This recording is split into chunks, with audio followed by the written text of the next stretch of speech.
Hi, this is Dr. Gregory Sadler. I'm a professor of philosophy and the president and founder of an educational consulting company called Reason.io, where we put philosophy into practice. I've studied and taught philosophy for over 20 years, and I find that many people run into difficulties reading classic philosophical texts. Sometimes it's the way things are said or how the text is structured. But the concepts themselves are not always that complicated, and that's where I come in. To help students and lifelong learners, I've been producing longer lecture videos and posting them to YouTube. Many viewers say they find them useful. What you're currently watching is part of a new series of shorter videos, each of them focused on one core concept from an important philosophical text. I hope you find it useful as well. After distinguishing four main sources of our moral duties and of everything that is good in the virtues, Cicero in chapter 6 of book 1 of On Duties is going to talk about what we can call the first source of the right, the first source of the morally good, and that is wisdom. Wisdom is a virtue, and Cicero uses two different words here. Sapientia, which we generally translate just as wisdom, and prudentia, which sometimes we translate as practical wisdom, or prudence, which is a cognate with it. Both of them are really covering about the same ground as far as the Stoics are concerned. And this is a text of Stoic ethics where he's taking Panaetius's ethics and presenting it to us.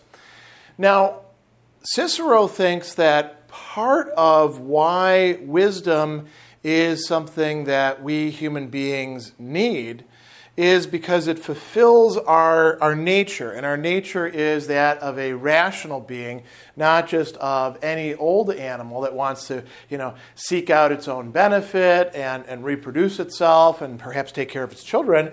But we have something, you might say, higher and deeper motivating us, something that we really cannot escape from, and that is this innate desire, which he says both draws us and leads us to seek and appreciate truth through knowing it, through cognition.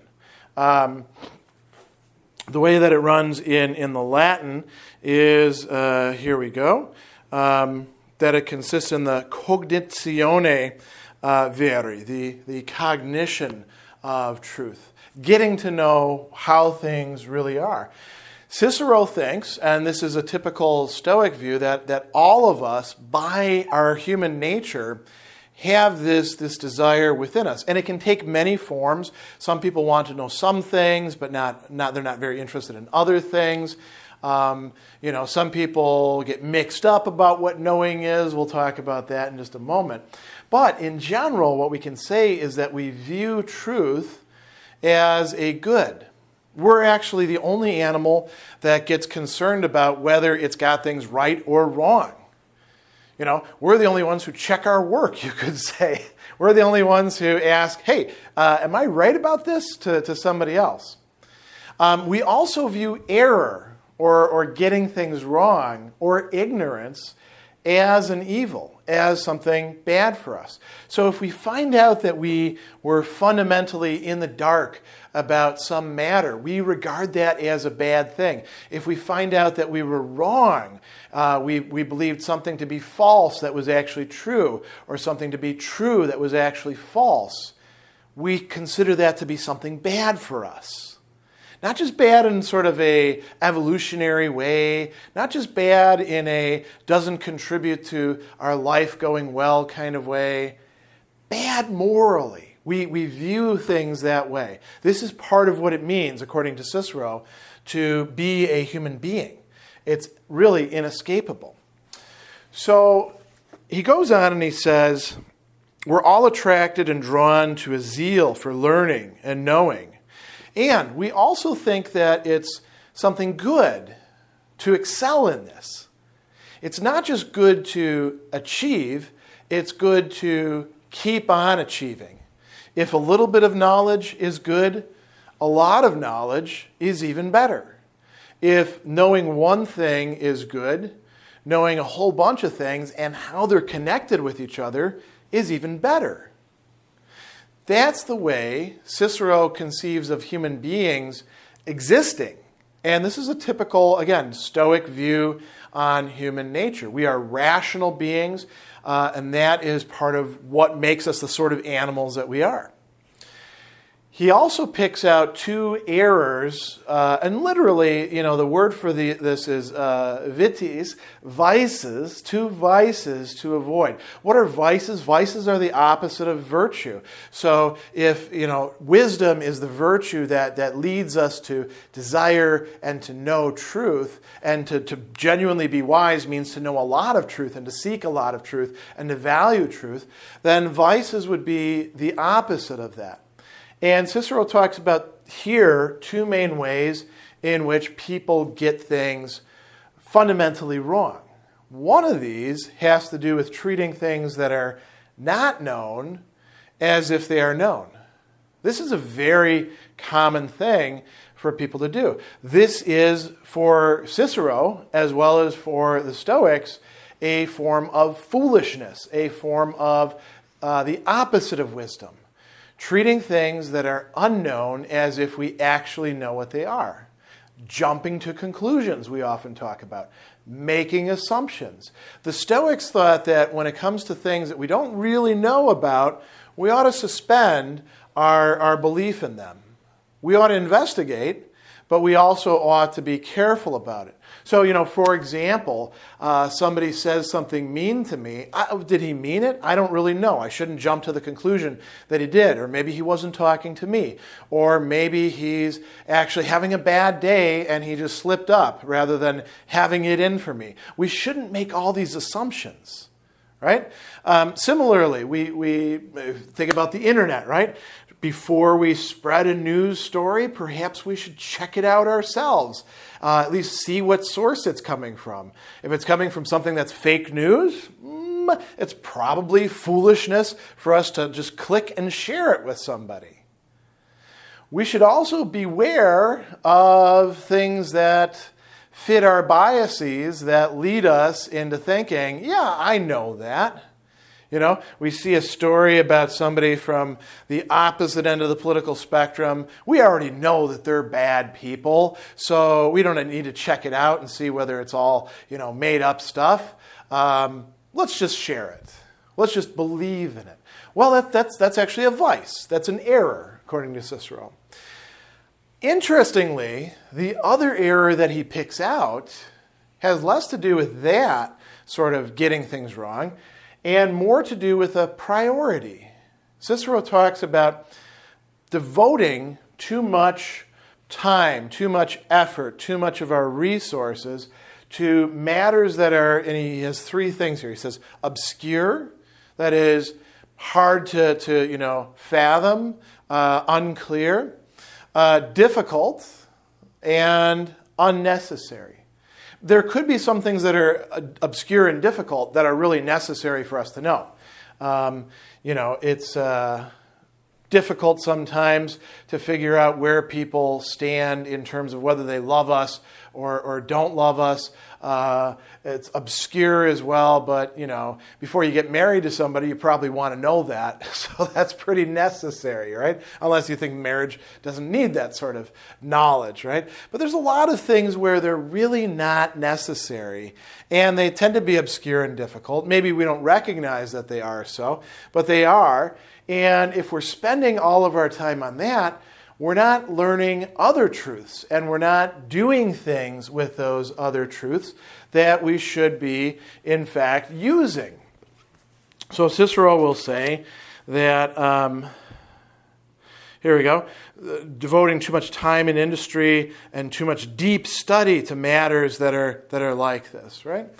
Then he goes on and he says, if we do avoid these errors, what we're going to discover is that the efforts that we put in, and this is part of what wisdom is. Wisdom involves work.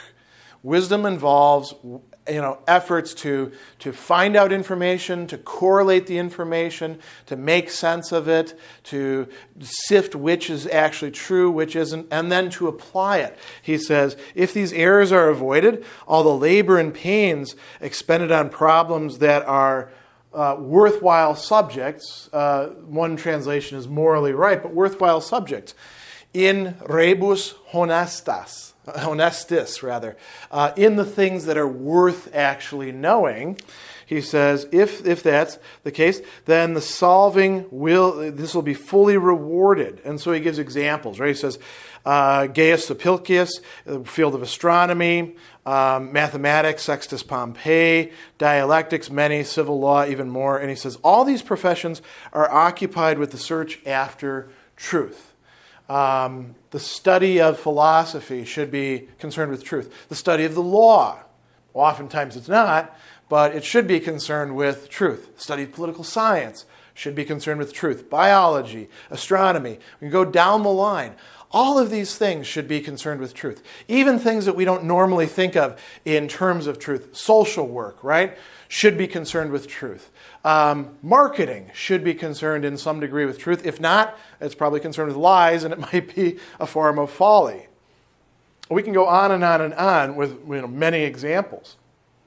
Cicero stresses two other things. He says, the praise of virtue, the laus, that's praise or glory is another way to translate it, is in actions, in actus, right? So when we really have virtue, even the virtue that's concerned with intellectual things, it should culminate in some sort of actions.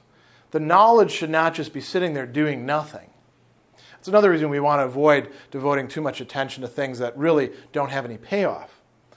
He says that study that draws us away from the active life is also drawing us away from our duties, is drawing us away from virtue. It's not really going to be wisdom. This is a really radical move on Cicero's part, because most previous philosophers, including many people who he holds quite dear, like Plato, like Aristotle, said that the contemplative life, the theoretical life, the bios theoretikos, the one that is concerned not with acting, not doing things, but just with understanding, say, the universe, was a better life, was more valuable. Cicero does not think that's the case. Cicero thinks that the life of virtue, including the virtue of wisdom, has to be a life that takes the form of activity. And a little bit later on, he will say that philosophers might actually be doing the wrong thing by devoting themselves too exclusively to purely theoretical problems.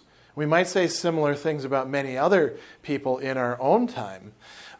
So he finishes up this by saying, all of our thought and mental activity will be devoted either to planning for things that are worthwhile, that are morally right, and conduce to a good and happy life, right? Things that are worth knowing, things that conduce to well living, flourishing, not just for ourselves, but also for those we're connected with. Or with the pursuits of science and learning, scientiae cognitionis versabitur, right? And so he acknowledges some legitimacy to learning things for their own sake. He says, look, in your downtime, that's what you can do. And that's actually what Cicero himself did. But the learning that you're doing should be oriented sooner or later to doing something with that learning. So that is sort of an overview of what Cicero portrays as wisdom, the first source of the morally right, the worthwhile, the good, in his book on duties.